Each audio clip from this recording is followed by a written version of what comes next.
Good morning. No, good afternoon. Whatever time it is for you, have a good one, Long Beach friends. We're here to do the announcements, and I'm going to take off my mask. I just want to wear it to start to show that we're respecting the physical distancing. We are physical distancing here, and but for the sake of the recording, I'm going to take that off, and I'm going to turn my phone to silent, because that's something you need to see. And the announcements, the first thing I want to show you is a picture, and maybe the picture was already up. I took a picture of the sun setting, after the sunset actually, the blue horizon time. I was actually trying to see the comet, the Neowise comet, and that was a failure. I did not succeed at this, but we did manage to take a picture of a really nice horizon while I was up on Signal Hill. I thought I'd share it with you as just a sample of what we're doing during these days. I did learn that apparently all of Long Beach wants to go to Signal Hill on Friday night, so I recommend you go on a different night. I also discovered something this morning. I walked into the kitchen. I was going to make myself some breakfast. And I said to my Google Home device, I said, "Hey Google, read Luke 6. And to be honest, I thought it was going to say, I don't know how to do that, because that's what it always said in the past when I tried, but it's been a long time. And this time it said, "Oh, would you like me to use the YouVersion app for that?" And I said, "Yeah." And it read Luke 6. So that was really cool. And it reminded me that for most of the history of the church, most Christians have heard the Bible instead of reading it themselves. There were not copies of the Bible for all the people in the church. That was one of the reasons why memorization was such a big deal, because that's all you had.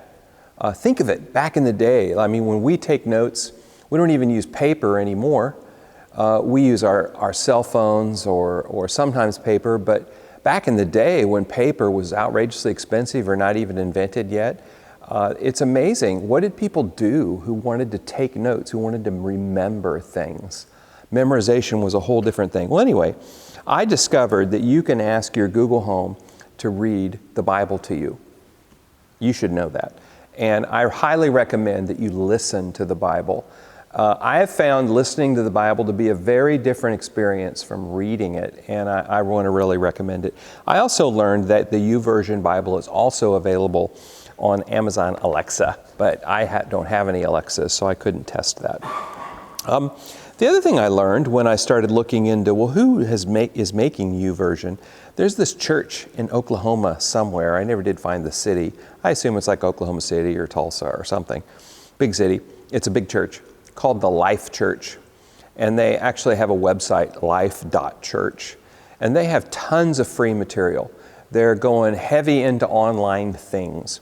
And they have made YouVersion available as a free app on pretty much all Android phones and iPhones, and they've paid to have licenses for all of the Bibles that are not copyright free that you're likely to read, NIV, ESV, New Living, all those. You'll be able to read those for free on your phone and listen to them. Audio. So that's a really cool thing. That's a church that has done a real service to the kingdom. I also discovered that they're doing this thing where they are a big enough church that they can support people who write music and make worship music, make high quality recordings, and they are putting those on their website for other churches to use free of charge. No license fees. You can download the performance, you can download the background music, you can download the written music, you can download the chord progressions, you can download all this stuff. And I thought it would be pretty cool if we could put together some worship music tracks or experiences of some type for our church. I don't really have capacity to do that. It's not really something I'm great at, but are you? Maybe that's something you might volunteer to help with. They're legally licensed, and it could be a really fun thing for us to do as a church. We're not really meeting for public worship yet, But we are making these recordings, and I'll put up a picture from last week when we made our recording. You'll see people wearing masks. Brooks was here, Joe and Kathy were here, Joe Ogle was here, Monica was here, Ben was here, I was here. And so I would just like to make known to you that we are doing these recordings, and people do come and watch, and it's okay if you want to come, but I would suggest you contact me to kind of make a reservation, because there's limits on how many people we're allowed to have in the building at one time. Like, I think right now it's 10, and last week we had like 7. This week we have 4, maybe 5, and so we have to be careful to follow the rules that we're supposed to follow. And also, I would just say, don't bring small children. Bring whoever comes. It should be people who are willing to sit down and listen to the sermon and the recording, and put up with us, having to stop and restart things and things like that. But it is a good time to see a few of your church friends. So we may be able to have more people as time goes on and the advisories are relaxed. But for right now, I think it's 10. So I would just suggest you text me, and my contact information we'll put up. And you can talk to me if you'd like to come. And, we just want to welcome as many people as we can if you'd like to be here. In past weeks, we talked about reconciliation. I keep quoting John Perkins. He's one of my heroes. If you're a Christian, then your mission is reconciliation. First with God, then that enables reconciliation with others. And then last week, we had Brooks share some stories of peacemaking and bringing reconciliation in very practical, approachable ways that are happening in our ministry here at Long Beach Friends Church. So I'm going to move on into the sermon now, but if you'd like to contact me, have any suggestions for sermon topics or things like that, please do so. If you need something, if you're in need of some kind of assistance, we had one person contact us, I think it was two weeks ago, who needs a mattress because he broke his leg. And Brooks is working on that, trying to get a mattress for him. And if you actually have available a twin mattress, we may have found one by now, but if you have one available, let me know, or let Brooks know, even better. And we'll try to make arrangements to pick it up and get it to him if we haven't already gotten him one. So thank you, and we'll move into the sermon now. As I mentioned, we previously had Brooks share with us some stories of encouraging things that have been happening. And what provoked that whole interview process and him telling those stories was we had been talking about Jesus' sermon in Luke 4 from Isaiah 61, and then the story of Levi the tax collector, where people criticized Jesus for going to Levi the tax collector's house and eating with him and eat with all his tax collector friends and the other disreputable people. And Jesus told them it's not the well people who need a doctor, it's the sick people. And so this week we were looking at, well, what happens next in Luke? What happens after that? And what happens next is there's this discussion about wineskins, right, where people complain that Jesus' disciples are always eating and drinking instead of fasting and praying. They're partying too much. They're having too much fun. Religion isn't supposed to be fun. So, and Jesus said, while the groom is with them, the wedding party will celebrate. Someday the groom will be taken away. And the idea is that there are times when it's appropriate to celebrate. There are times when it's appropriate to meet together, have meals together, and be in those times of togetherness. And there's times when things get in the way of that, when there's things that we are struggling with. And then there are just changes in what God is doing, how it's impacting the societies we're in, and that we need to regard those things. You don't put old wine in new wineskins. You don't put new wine in old wineskins, or it doesn't work. It'll burst open. Then Jesus goes up somewhere, prays all night, and the next day he calls his disciples together. There's a lot of them, and he chooses 12 of them. and calls them apostles, ones that he's sending to take forward the message of the kingdom. So that's what happens in the time after eating with Levi the tax collector. And then we get to Luke chapter 6, verse 12, a thing called the Sermon on the Plain. It's a lot like the Sermon on the Mount, but it's shorter and it's given in a different place. So Jesus' message, as you might expect for someone who has good news for a bunch of people, and it's not different good news, right? It's the same good news. It's very similar to the Sermon on the Mount, and most people pay a lot more attention to the Sermon on the Mount. I thought that in that whole theme of hearing the Bible, I would read to you the Sermon on the Plain today. It's actually not that long. And when I say plain, I mean the flat place. I don't mean something that's flying, okay? So it's Luke chapter 6, verse 12 to Luke chapter 6, verse 49. So it's a sermon that Luke has kind of maybe summarized that Jesus gave after choosing the 12 to be the sent apostles out of the larger group of disciples. I'm going to start reading in verse 17 to 49. When they came down from the mountain, the disciples stood with Jesus on a large level area, surrounded by many of his followers and by the crowds.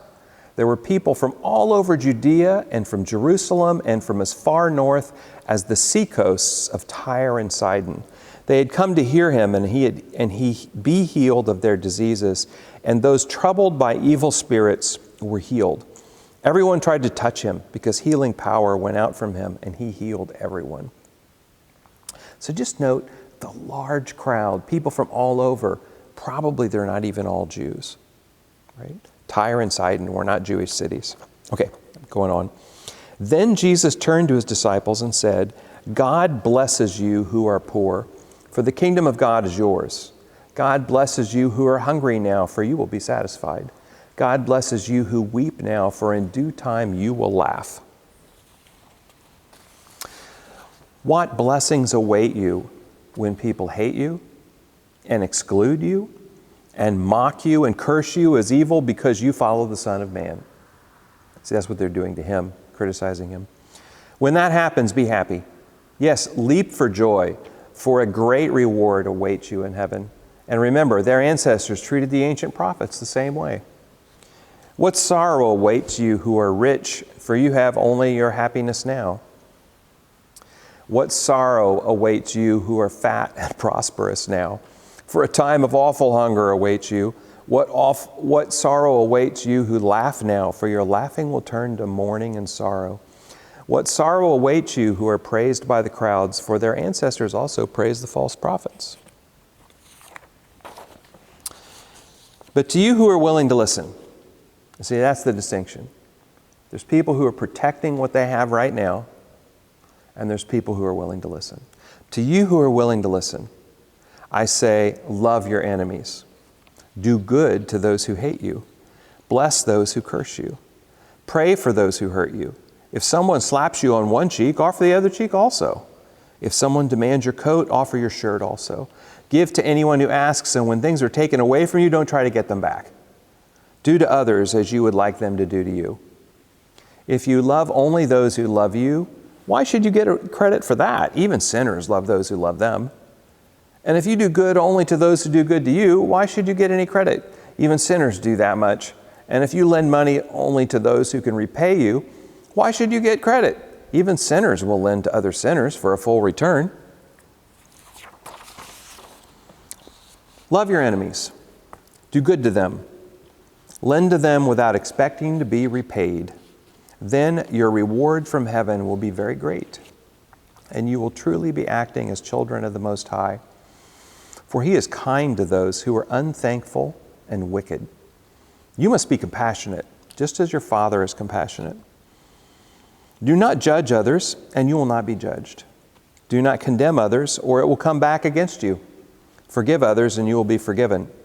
Give, and you will receive. Your gift will return to you in full, pressed down, shaken together to make room for more, running over and poured into your lap.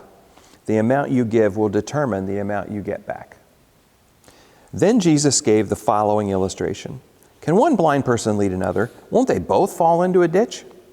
Students are not greater than their teacher, but the student who is fully trained will become like the teacher. And why worry about a speck in your friend's eye when you have a log in your own? How can you think of saying, friend, let me help you get rid of that speck in your eye, when you can't see past the log in your own eye? Hypocrite! First get rid of the log in your own eye, then you will see well enough to deal with the speck in your friend's eye. A good tree can't produce bad fruit, and a bad tree can't produce good fruit.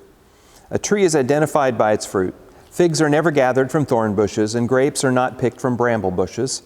A good person produces good things from the treasury of a good heart, and an evil person produces evil things from the treasury of an evil heart.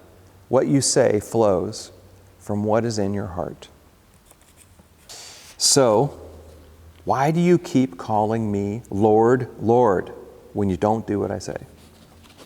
I will show you what it's like when someone comes to me, listens to my teaching, and then follows it. It's like a person building a house who digs deep, lays a foundation on solid rock. When the floodwaters rise and break against that house, it stands firm because it's well built. But anyone who hears and doesn't obey is like a person who builds a house right on the ground without a foundation. When the floods sweep down against that house, it will collapse into a heap of ruins. That was Luke chapter 6, verses 17 to 49 in the New Living Translation. Sounds a lot like the Sermon on the Mount, doesn't it?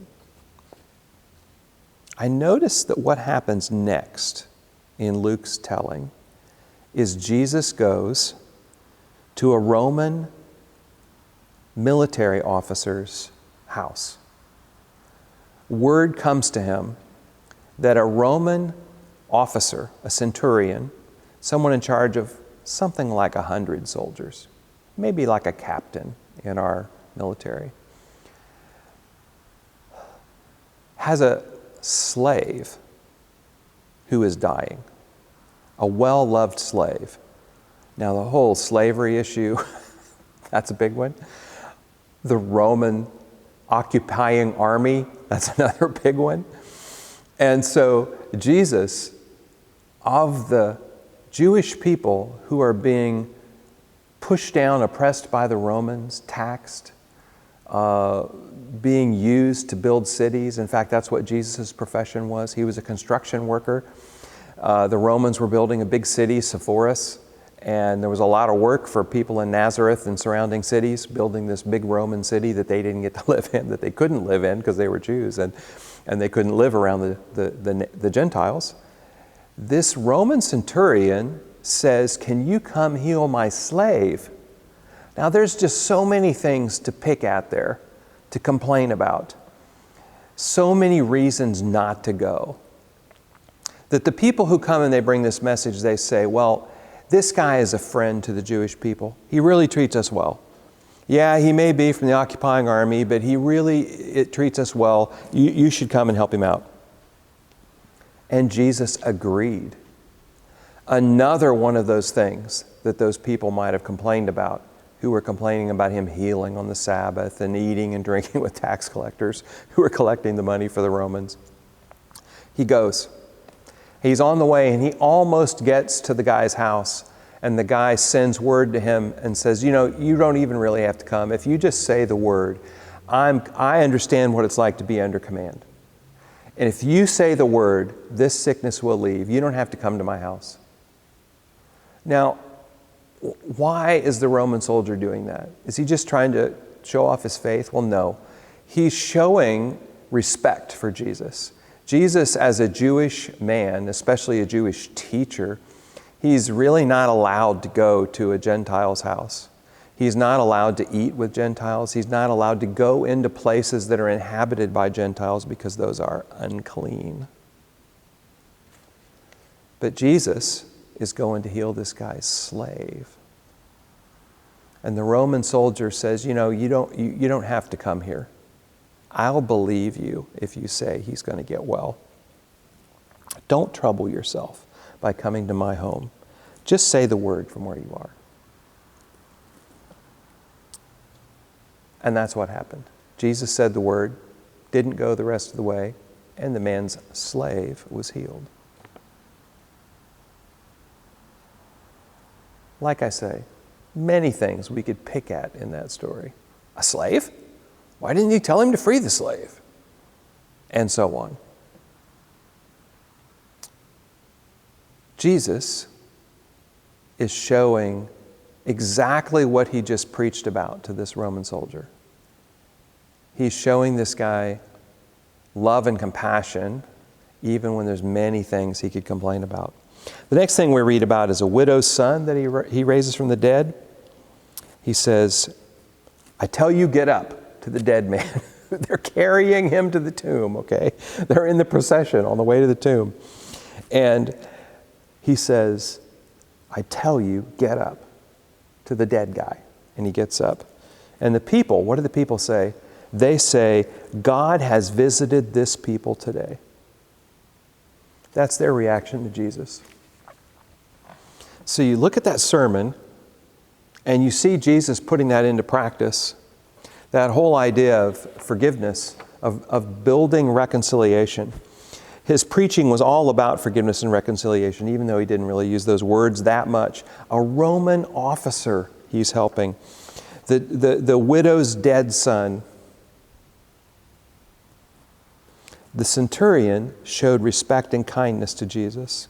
He sacrificed his own pride. Think of it, a Roman army officer saying to the Jewish teacher, you don't have to come. I know it's troubling you to come to my house, right? Not, oh, it's your great privilege to come to my great house. I know it's trouble for you to come to my house. He has a lot more clarity about how to act respectfully towards other people than those complainers, complaining about what Jesus did. So I was thinking about that this week. And then a thought crossed my mind, and I really didn't like this thought. I didn't know what to do with it. And here's the thought. All this talk about compassion, loving your enemies, turning the other cheek, doing good to others, all that kind of stuff. And I thought, well, doesn't Luke tell us later, some chapters later, 15 or 20 chapters later, that Jesus went to Jerusalem and went to the temple and was so incensed by what was happening that he made a whip out of cords and drove all the merchants and the money changers out of the temple courtyard. And I'm thinking, how does that fit? How do I put that together with this sermon on the plain and loving your enemies? Well, so I'm thinking about this. I'm trying to put together how do we make these things consistent? Because I have no doubt that what Jesus is doing is consistent with who he is, both as a human being and as God. I have no doubt that Luke understands that there are times when love and compassion and cleansing the temple go together. But how is that? So we live in times when people are, they're criticizing each other and they're saying, oh, we need to disrupt this, we need to disrupt that. And I see lots of cruelty and violence towards other human beings. And how do you put together the Sermon on the Plain and the need for cleansing the temple when that's needed? How do you put those things together? So I don't have the final word on this, but I'll share some thoughts. Okay? First of all, I noticed that when Jesus clears these guys out of the temple, he calls it my house. Now, this is the temple of Yahweh, God of Israel. And Jesus says, this is my house. That's some strong language. That is a strong claim. Matthew and Mark record the same thing. Jesus calls it my house. John says you're doing something in my Father's house. He probably said both. It amounts to the same thing. That's his house. And what is the purpose of his house? Well, the area of the temple where the money changing and the animals being sold was happening was the court of the Gentiles. All right? Now, let's say that a different way. The word for Gentiles is the same as the word for nations. Think of it as the court of the nations. It's the place where all those people who are trying to figure out who is this God of Abraham, Isaac, and Jacob, it's the court where they can go and pray and approach him. And the purpose for which God called the children of Abraham, the children of Isaac, the children of Jacob, out of the nations was to bless all those nations, to carry the good news of who God was to them, that job of reconciliation. Instead of doing that, they are using the very place designed by God for those people to approach him, for their own convenience, for their own profit, and squeezing out the whole purpose for which God created that place at the temple. They're making the whole issue an issue of insiders and outsiders. We don't care too much about the nations.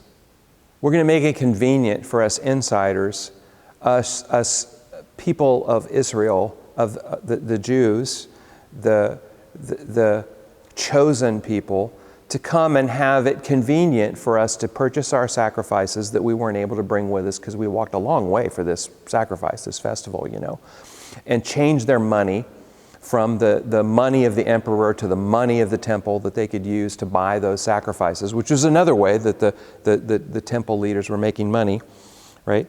And they're using this place that God intentionally set up to be a place of reaching out to the nations for their own profit and convenience,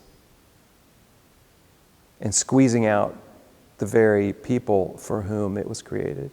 And that's what leads to Jesus being, well, what do we call it? Motivated? Provoked?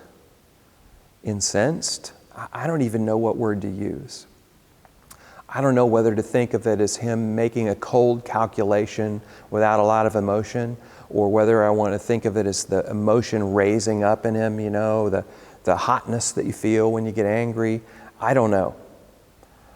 It doesn't say that he used that whip he made on the people, but he sure used it to scare them away. He overturned tables, and he drove them out and disrupted the whole thing, the whole money-making, money-changing operation in his house.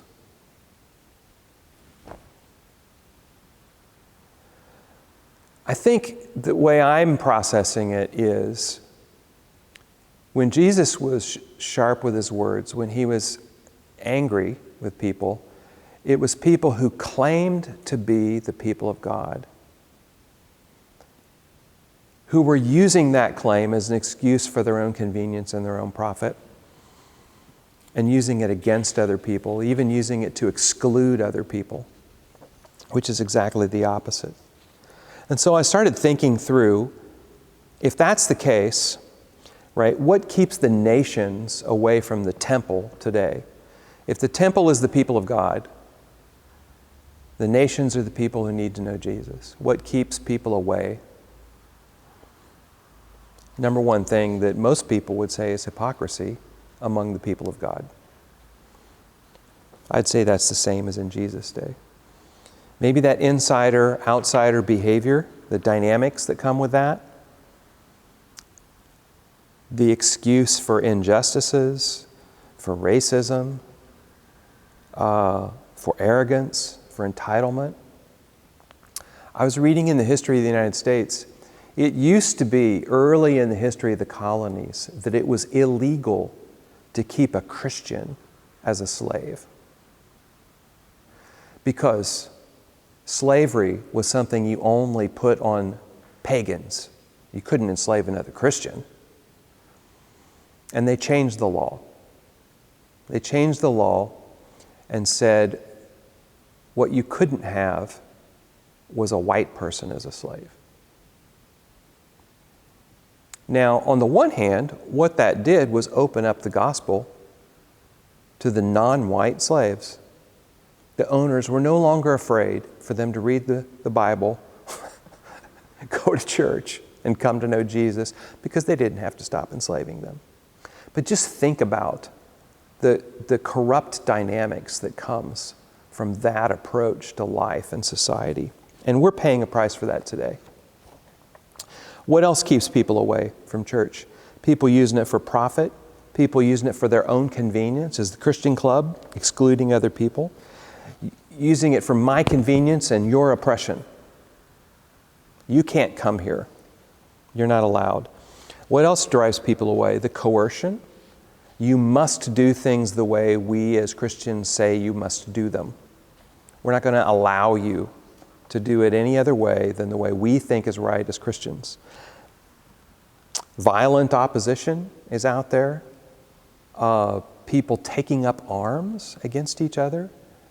I've heard Christians talk about arming themselves, buying ammunition. I'm just a little concerned about that. There's this lack of goodwill to outsiders, whoever we think are the insiders, whether they're on the right or the left. There's a lack of goodwill. There's a lack of goodwill towards people that we don't know even, let alone our enemies. Think about that sermon. Jesus said, love your enemies. We don't even love strangers, let alone enemies, often. Do those keep the nations away from the church, the temple today? Well, so what do? That stuff needs to be disrupted. Something needs to be changed. The temple needs to be cleansed. But I don't know of any kind of external formula for when you're allowed to be, well, are you ever allowed to be nasty? I would say no. When are you allowed to disrupt things? To take kind of extreme measures, like making a whip and driving the people out of the court of the nations? Well, when it comes to those kind of disruptive, cleansing moments, all I can say is Jesus is Lord. And there's no external rule. There's nothing that gives you the excuse to take up that whip. But Jesus saying, this is what you got to do right now. And it's not out of desire to harm somebody. It's not out of selfishness. It's not that Jesus drove those people out of the court of the nations for his own good, because they were making it not safe for him, because they weren't pure enough to be there. It's because they were corrupting what God had put together to reconcile people to himself and driving the nations away.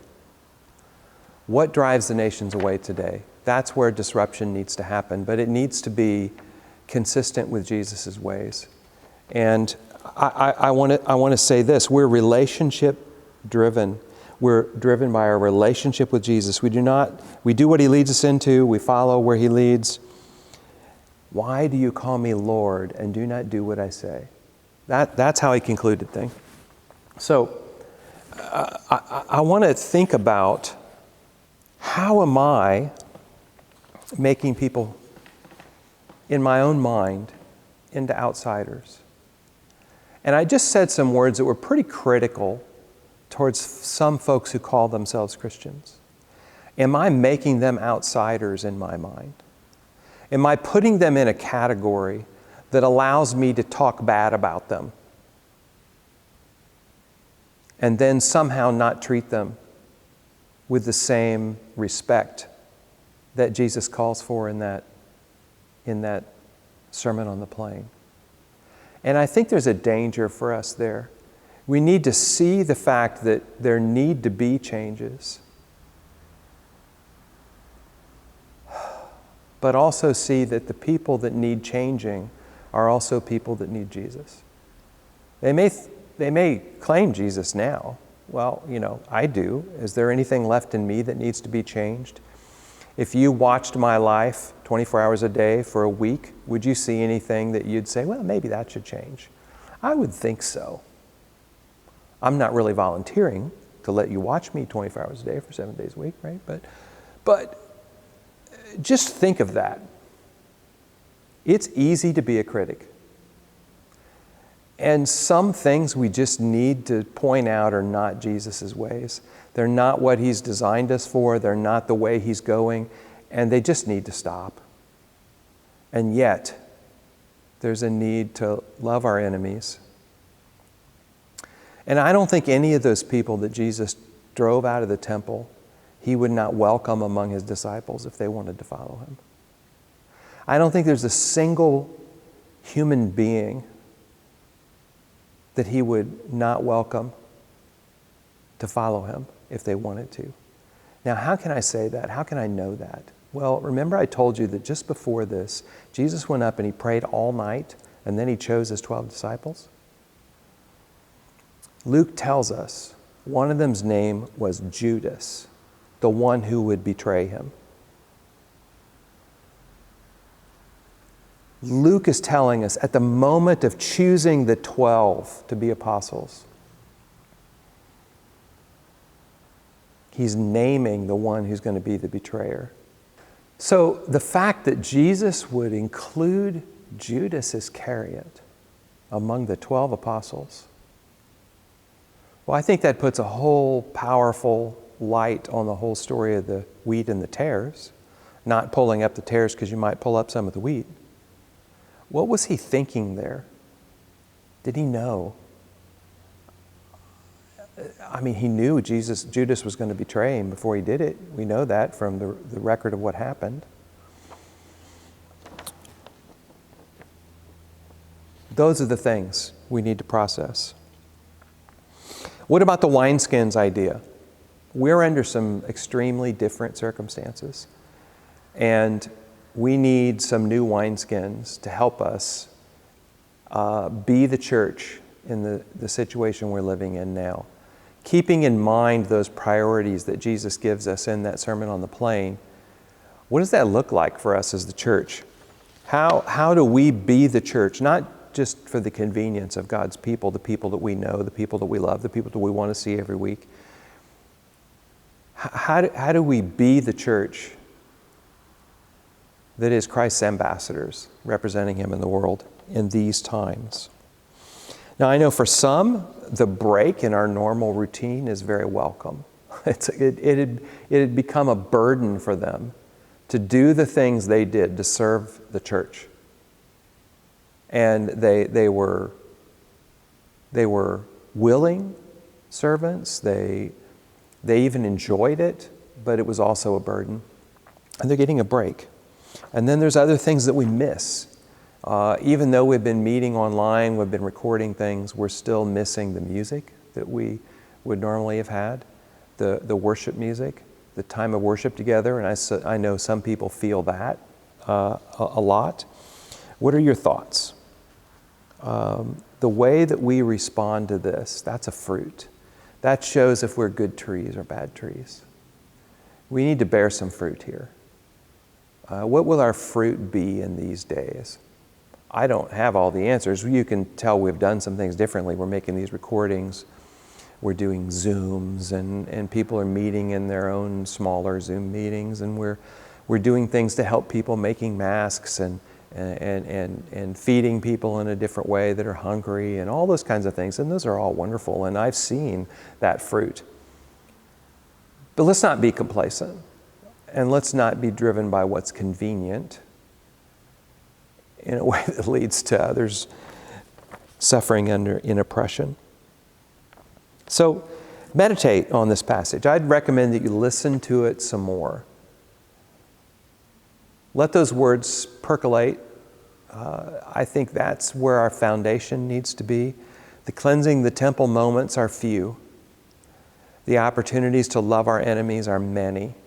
The opportunities to give to those who can't give back are many. So his message, Jesus' message is very consistent. He calls us to those things. And we call you to those things as a church too. It's no trouble for me to say these things over and over, as Paul said. It's no trouble to remind you of this message of reconciliation.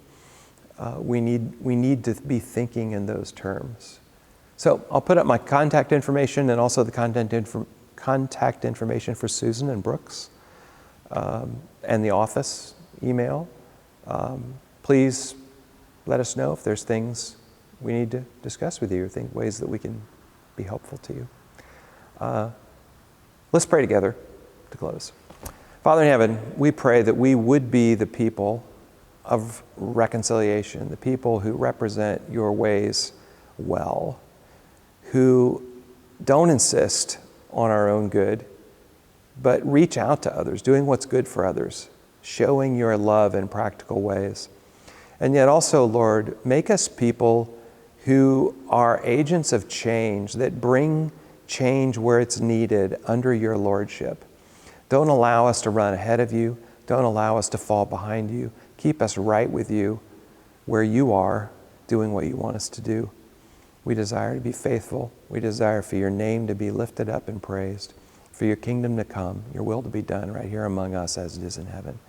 And we pray for these things. Amen.